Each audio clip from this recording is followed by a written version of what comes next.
குடும்பத்துல கர்த்தாவே ஏசப்பா எந்த ஒரு ஆண்டவரே தவறான சிந்தனைகளோ கர்த்தாவே எதுவுமே ஆளுகை செய்யாதபடி கர்த்தாவே உங்களுடைய வேதத்தை மாத்திரம் பற்றிக்கொண்டு இந்த நாளை நீங்க பேசக்கூடிய வார்த்தைகளை ஏசப்பா ஆண்டவரை அடியல் மூலியமாய் வெளிப்படுத்தும்படியாய் நாங்கள் ஜெபிக்கிறோம் கர்த்தாவே. எல்லாம் உங்க சமூகத்துல படுக்கிற இயேசுவின் மூலம் ஜெபிக்கிற நல்ல பிதாவே, ஆமென். இந்த நாளில் கூட நமக்கு கொடுக்கப்பட்ட தலைப்பு என்னதுன்னா, தாழ்மையான கீழ்ப்படிவும் பணியாளர்களின் வழித்தடமும். லூக்கா 1ஆம் அதிகாரம் 38வது வசனம். இல்ல, லூக்கா 1ஆம் அதிகாரம் 38.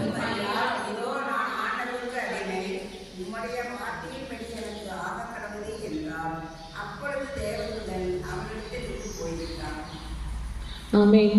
இந்த இடத்துல மரியாள் பற்றி தான் சொல்லியிருக்காங்க. மரியாள் பற்றி நம்ம ஏற்கனவே நிறைய அறிஞ்சிருக்கோம். இருந்தாலும் இந்த நாளிலும் கூட இயேசுவின் தாயாகிய மரியாள் அவங்கள பற்றி நம்ம இன்னைக்கு பார்க்கிறோம். பழைய ஏற்பாட்டின் காலத்தில் ரெபேக்காள் அவங்கள நம்ம நினைக்கும் பொழுது அவங்க எப்படி குடும்பத்தை கட்டினாங்க, அவங்க எப்படி தேவனோடு இருந்தாங்க, எல்லா விஷயத்தையும் நம்ம பார்க்கிறோம். ஒரு அற்புதமான ஒரு பெண்ணுன்னு கூட சொல்லலாம். அதே போல புதிய ஏற்பாட்டிலும் ஒரு அற்புதமான பெண் அப்படின்னு சொன்னாங்கன்னா மரியாதை சொல்லலாம். மரியாதை பற்றி நம்ம 3 காரியங்களை இன்னைக்கு நம்ம தியானிக்க போறோம். அவங்க எப்படி தேவனோட இருந்தாங்க, தேவனோட எப்படி உறவாடினாங்க அப்படிங்கிற ஒரு விஷயத்த நாம இன்றைய நாளில கத்துக்கலாம். முதலாவதாக, தேவனுடைய அழைப்பை ஏற்ற மரியாள். மரியாள் அப்படிங்கிறவங்க எப்படிப்பட்டவங்கன்னா, ஒரு சாதாரண ஒரு பெண்மணி. அவங்க வாழ்க்கையில ஒரு நார்மலான ஒரு விஷயம் எல்லாமே போயிட்டு இருக்கு. திடீர்னு ஒரு நாள் என்ன ஆகுதுன்னா, தேவதூதன் அவருடைய வாழ்க்கையில என்ன நடக்க போகுது, என்ன செய்ய போறாங்க அப்படிங்கிறத சொல்றாரு.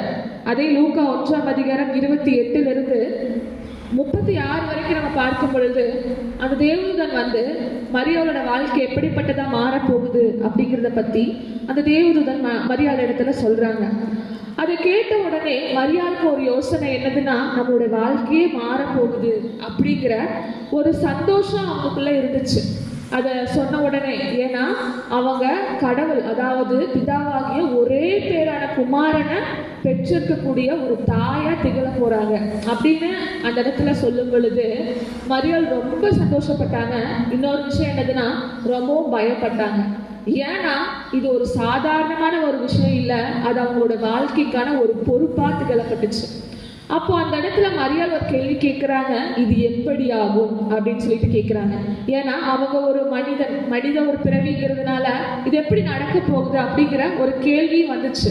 ஆனால் ஒரே ஒரு முடிவு மட்டும் அவங்க என்ன பண்ணாங்கன்னா, தேவனுடைய முடிவுக்கு அவங்க அர்ப்பணிச்சாங்க, தேவனுடைய திட்டத்துக்கு அவங்க அர்ப்பணிச்சாங்க. உடனே அவங்க எதுவுமே நினைக்காம சொன்ன ஒரு வார்த்தை தான் என்னது, இதோ நான் ஆண்டவருக்கு அடிமை அப்படின்னு சொல்றாங்க.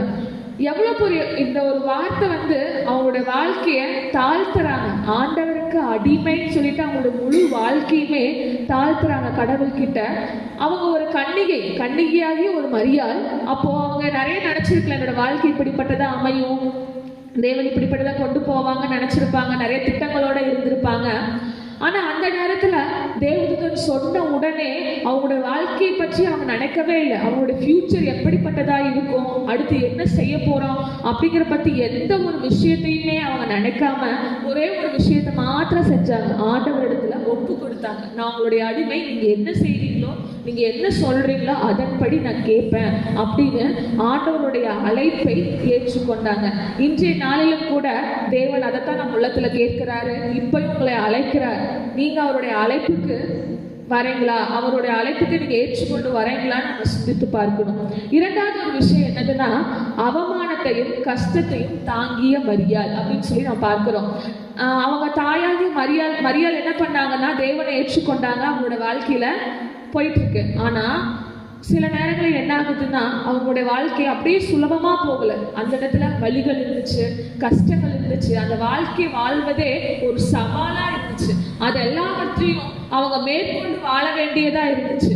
ஏன்னா இப்போ இந்த காலகட்டத்துல ஒரு பெண் திருமணம் ஆகாம கர்ப்பமா இருக்காங்க அப்படின்னு சொல்லி மக்களுக்கு தெரிஞ்சதுன்னா உடனே அவங்கள வந்து பேசுவாங்க, தவறா பேசுவாங்க, நிறைய விஷயங்கள் அவங்கள நோகடிப்பாங்க வார்த்தையினால, செயல்களினால. அப்போ 2000 வருஷத்துக்கு முன்னாடி மரியாள் ஒரு கன்னிகை வந்து கர்ப்பவதி ஆகுறாங்க அப்படின்னு சொல்லி தெரிஞ்சிருந்தா அந்த இடத்துல அதிகமா நியாயப்பிரமாண புஸ்தகத்தை பத்தி பேசுவாங்க.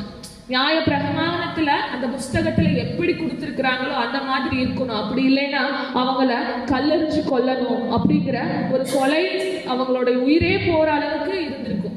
அப்போ அதெல்லாத்தையும் வந்து அவங்க பொருட்படுத்தாம அவங்க தேவனை மாத்திரம் நம்பி அந்த இடத்துல இருந்தாங்க. அப்போ அவங்களுக்கு ஒரு மன கஷ்டமா இருந்திருக்கும். ஏன்னா மக்கள் அவங்க இடத்துல கேட்கும் பொழுது முழுமையா சொல்ல முடியாது, இது பரிசுத்தாவினால எனக்கு கிடைச்ச ஒரு குழந்தை அப்படின்னு சொல்லிட்டு அவங்கள்ட்ட விளக்கிட்டு இருக்க முடியாது. இருந்தாலும் அந்த மக்கள் பேசின பேச்சுகள் எல்லாவற்றையும், அவங்களுடைய அவமானங்கள் எல்லாவற்றையும் அவங்க வந்து கேட்டு அந்த இடத்துல அமைதியா தான் இருந்தாங்க. ஏன்னா அவங்களுக்கு தெரியும் ஏன் நான் இப்படி இருக்கேன், என்ன நடக்க போகுது அப்படிங்கிறத வந்து தேவன் வச்சிருக்கிறாரு, தேவன் ஒரு திட்டத்தை வச்சிருக்காருன்னு சொல்லி அவர் மாத்திரம் அந்த இடத்துல மரியாள் நம்புறாங்க. அதுக்கப்புறம் என்னாச்சுன்னா எலிசபெத் வீட்டுக்கு போறாங்க. அந்த இடத்துல ஒரு 3 மாத காலம் வந்து அவங்க தங்குறாங்க. இது தங்கி முடிச்சதுக்கு அப்புறம் என்ன ஆகுதுன்னா அவங்களுடைய வயிறு கூட தெரியும், 3 மாசம் கழிச்சு அவங்களோட பிரெக்னெண்டா இருக்காங்க அப்படிங்கிற ஒரு விஷயம் வெளியே தெரியும். அந்த இடத்துலயும் நிறைய போராட்டங்கள், இவ ஊருக்கு போனதுக்கு அப்புறம் தான் இந்த மாதிரி நடந்திருக்குன்னு சொல்லிட்டு ரொம்ப அவமானமா வந்து மரியாதை பேசியிருப்பாங்க. ஆனா அது எல்லாத்தையும் அவங்க பொருட்படுத்தாம வாழ்ந்தாங்க. அதுக்கப்புறம் என்னாச்சுன்னா குழந்தை பிறந்துச்சு. குழந்தை பிறந்த உடனே அவங்களுக்கு இடம் இல்லாம ஊரை விட்டு ஊர் போய் அங்க வந்து ஒரு மாட்டுக்கொட்டையில ஏசப்பா பிறந்தார். அந்த குழந்தை பிறந்ததுக்கு அப்புறம் பிறந்த உடனே பயம், அந்த குழந்தைக்கு பாதுகாப்பு கொடுக்கணும்னு சொல்லிட்டு எல்லாரும் அந்த அவங்க யோசேப்பும் மரியாளும் என்ன பண்றாங்கன்னா ஓடுறாங்க, கடவுளை காப்பாற்றணும், ஏசு கிறிஸ்துவனை காப்பாற்றணும் அப்படின்னு சொல்லிட்டு அந்த வாழ்க்கை முழுவதும் ஓடி ஓடி அவங்களோட ஓட்டத்தை ஓடிக்கொண்டே இருக்கிறாங்க. ஆனா அப்போ ஒரே ஒரு விஷயம் என்னதுன்னா மரியாளோடு தேவன் இருந்தார். அதை வந்து அவர் விசுவாசித்தால் என் கூட கடவுள் இருக்காரு, நான் எதுக்கும் பயப்படக்கூடாதுன்னு சொல்லிட்டு அந்த கஷ்டத்தின் பாதையிலும் கூட மரியாள் வந்து போறாங்க. அவள் வந்து என்ன பண்ணலன்னா அந்த சூழ்நிலையை பார்க்கல, இவ்வளவு பிரச்சனை இருக்கு, இவ்வளவு வேதனைகள் இருக்கு, இவ்வளவு வழிகள் இருக்குன்னு சொல்லிட்டு என்ன பண்ணல மரியாள் வந்து அவங்களுடைய சூழ்நிலையை வந்து பெருசா பார்க்கல. முதலாவது பார்த்த ஒரே ஒரு விஷயம் என்னதுன்னா இந்த சூழ்நிலையும் வந்து நன்மையாக மாற்றக்கூடிய அவர் வல்லவரா இருக்காரு அப்படிங்கிறத தேவனை மாத்திரம் அவர் நினைச்சு வாழ்ந்தாங்க. நம்ம வாழ்க்கையில இந்த மாதிரி கஷ்டங்கள் வரும், அவமானங்கள் வரும், சோர்வுகள் வரும், இதெல்லாம் நம்ம நினைச்சு நம்ம வந்து ரொம்ப கஷ்டப்படக்கூடாது. முதலாவது தேவனை நோக்கி போகணும். சில நேரத்துல யாருமே நமக்கு சப்போர்ட்டா இல்லை, எல்லாருமே என்னை கைவிட்டாங்க, என்னோட உறவினர் கைவிட்டாங்க, பெற்றோர்கள் கைவிட்டாங்க, இந்த உலகத்தில் இருக்கிறவங்க என்னை ரொம்ப நம்பினவங்களே என்னை கைவிட்டுட்டாங்க அப்படிங்கிற சூழ்நிலை கூட நமக்கு ஏற்படலாம். அந்த நேரத்துல நம்ம ஒரே ஒரு விஷயத்தை மாத்திரம் பற்றிக்கொள்ளணும், என்னன்னா தேவனுடைய விசுவாசம், தேவனுடைய அன்பை, அவருடைய ஃபெய்த்தை வந்து நம்ம என்ன பண்ணணும், இறுக்கமா புடிச்சுக்கணும். என்னோட வாழ்க்கையில என்ன நடந்தாலும் கடவுளே நீங்க என் கூட இருக்கீங்க, இதெல்லாம் வந்து எனக்கு பெருசு இல்லை அப்படின்னு சொல்லிட்டு நம்ம அவங்கள அர்ப்பணிக்கிறவர்களா இருக்கணும். மூன்றாவது ஒரு காரியம் என்னதுன்னா சிலுவை வரை நின்ற விசுவாசம். இப்போ என்ன ஆயிடுச்சுன்னா அவங்க ஏசு கிறிஸ்துவின் தாயாருக்கு மாறிட்டாங்க மரியாள். அதுக்கப்புறம் என்ன நடக்குதுன்னா அவங்க வாழ்க்கை வந்து வலியோட தான் இருக்கு. இருந்தாலும் அந்த குமாரன் ஏசு கிறிஸ்துவானவர் பிறந்த விஷயத்தை பார்க்குறாங்க, அவர் செஞ்ச அற்புதத்தை பார்க்குறாங்க. அதுக்கப்புறம் என்ன ஆகுதுன்னா அவருடைய சிலுவையின் பாதையை கூட ஒரு பார்க்குறாங்க. ஏன்னா அவங்க ஒரு தாய் அப்படிங்கும் போது ஒரு பெத்த மகன் வந்து சிலுவையை சுமந்து போகும் பொழுது ஒரு தாய்க்கு எவ்வளவு கஷ்டம் இருந்திருக்கும், எவ்வளவு வழிகள் இருந்திருக்கும், அவங்க எவ்வளவு உடைஞ்சு போய் இருந்திருப்பாங்க. ஆனா அந்த இடத்துல கடவுள்கிட்ட எந்த ஒரு கேள்வியுமே கேட்காம அமைதியா இருந்தாங்க.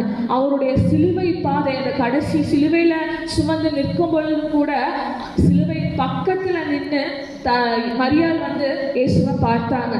அதுதான் ஒரு உண்மையான ஒரு விசுவாசம்னு சொல்றது. எப்படின்னா நம்மளோட வாழ்க்கை கரெக்டா போயிட்டு இருக்கு, ஏசப்பாக்கு சரியா பண்ணிட்டு இருக்கிறோம் அப்படின்னு சொல்லிட்டு நம்மளோட வாழ்க்கை ஈஸியா போயிட்டே இருக்கும். ஆனா அதை காட்டிலும் எந்த ஒரு விஷயமே சரியா இருக்காது. நம்ம உடைஞ்சு போயிருக்கிற சூழ்நிலையில தேவனை பற்றி கொள்வதுதான் உண்மையான விசுவாசம். அதே மாதிரிதான் அந்த இடத்துல மரியாள் விசுவாசத்தோடு அந்த சிலுவையின் அடிமரத்துல வந்து என்ன பண்ணாங்கன்னா நின்னாங்க. எதுவுமே யோசிக்காம அடுத்தது என்ன நடக்க போகுது, இப்படி சிலுவையில் அரைஞ்சிட்டாங்கன்னு பார்க்கலாம்னு சொல்லிட்டு எந்த ஒரு இது இல்லாம அந்த கஷ்டத்தையும் தாங்கி நின்னாங்க. அதுக்கு தேவன் அவங்களுக்கு பலன் கொடுத்தாங்க.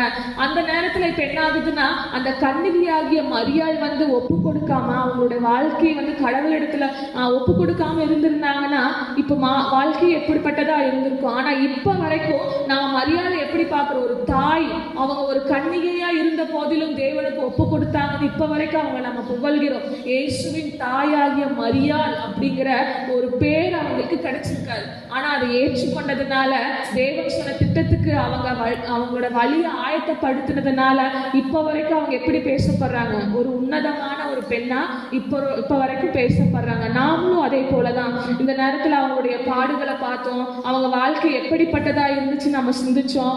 ஆனா கஷ்டம் இருந்துச்சு, எல்லாமே பார்த்த போதிலும் அவங்க ஒரே ஒரு விஷயத்தை மாத்திரம் பற்றி கொண்டாங்க. என்னன்னா, தேவன் மேல் வைத்த ஒரு விசுவாசம்.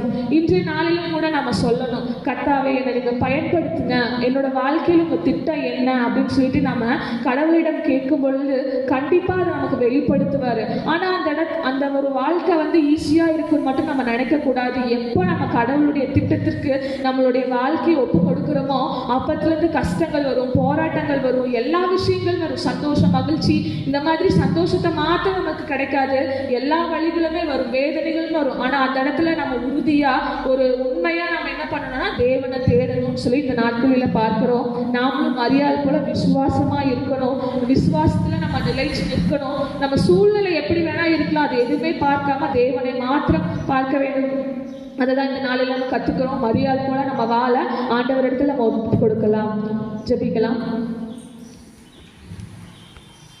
கர்த்தரின் கை குறுகவில்லை, கர்த்தரின் வாக்கு மாறிடாதே. கர்த்தரின் கை குறுகவில்லை, கர்த்தரின் வாக்கு மாறிடாதே. சுத்தர்களாய் மாறிடவே சுதனருள் புரிந்தனரே. சுத்தர்களாய் மாறிடவே சுதனருள் புரிந்தனரே. விசுவாசியே நீ பதறாதே, விசுவாசியே நீ கலங்காதே. விசுவாசியே நீ பதறாதே, விசுவாசியே நீ கலங்காதே. விசுவாசத்தால் நீதிமான் இன்றும் என்றும் பிழைப்பான். விசுவாசத்தால் நீதிமான் என்றும் என்றும் பிழைப்பான். மேகம் போன்ற வாக்குத்தத்தம் சூழ நின்று காத்திருக்க. மேகம் போன்ற வாக்குத்தத்தம் சூழ நின்று காத்திருக்க. விசுவாசத்தால் உரிமை கொள்வாய், விரைந்து முன்னேறிடுவாய். விசுவாசத்தால் உரிமை கொள்வாய், விரைந்து முன்னேறிடுவாய். விசுவாசியே நீ பதறாதே, விசுவாசியே நீ கலங்காதே. விசுவாசியே நீ பதறாதே, விசுவாசியே நீ கலங்காதே. விசுவாசத்தால் நீதிமான் இன்றும் என்றும் பிழைப்பான். விசுவாசத்தால் நீதிமான் இன்றும் என்றும் பிழைப்பான். பிதாவே இசப்பா, இந்த நாளிலும் கூட கர்த்தாவே விசுவாசத்தை பற்றி இசப்பா ஆண்டவரே மரியாளோட வாழ்க்கையில கர்த்தாவே எப்படி விசுவாசத்தோடு இருந்தாங்கன்னு பார்த்தோம் கர்த்தாவே. இசப்பா அதற்காக நாங்கள் நன்றி செலுத்துகிறேன்.